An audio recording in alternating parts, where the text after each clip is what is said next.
নজর রাখবো পরবর্তী সংবাদে। আজ রাজ্য বিধানসভায় বাজেট পেশ করেছেন রাজ্যের অর্থমন্ত্রী প্রদ্যুৎ সিংহ রায়। অবশ্য এই যে বাজেট পেশ করা হয়েছে তাতে করে রাজ্যের অর্থনীতি আরো মজবুত হবে এবং সর্বস্তরের দিকে লক্ষ্য রেখেই এই বাজেট পেশ করা হয়েছে।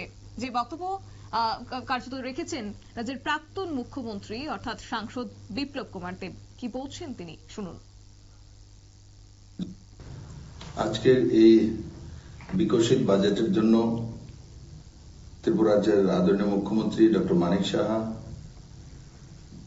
অর্থমন্ত্রী শ্রী প্রণজিৎ সিংহ রায় এবং ক্যাবিনেটের সমস্ত সদস্যকে আমি অনেক অনেক সাধুবাদ জানাই, শুভেচ্ছা জানাই। বিগত যে বাজেট ছিল 27,405 কোটি টাকার বাজেট ছিল, আর আজকে যে বাজেট প্রস্তুত হয়েছে সেটা 32,423। তার মানে আগের বাজেট চাইতে लगभग 20% বেশি। तो ये बजट दर्शाता है যে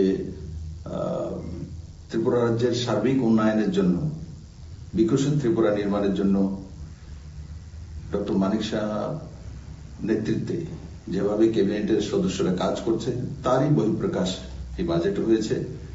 আর সঙ্গে সঙ্গে 3% ডিএ দেওয়া হয়েছে সরকারি কর্মচারীদেরকে, তারও ঘোষণা করা হয়েছে।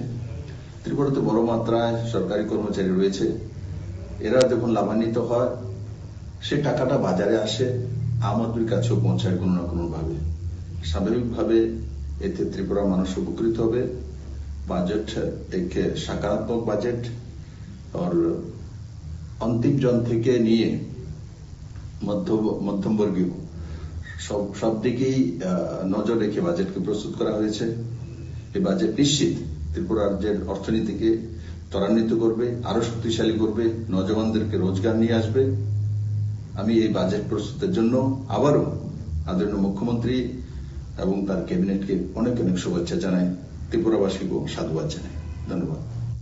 আপনারা শুনলেন প্রাক্তন মুখ্যমন্ত্রী বিপ্লব কুমার দেবের বক্তব্য। শুরুতেই তিনি রাজ্যের বর্তমান মুখ্যমন্ত্রী মানিক সাহা এবং পাশাপাশি রাজ্যের অর্থমন্ত্রী প্রণজিৎ সিংহ রায়, পাশাপাশি ক্যাবিনেট মন্ত্রীদেরকে তিনি শুভেচ্ছা বার্তা জানিয়েছেন।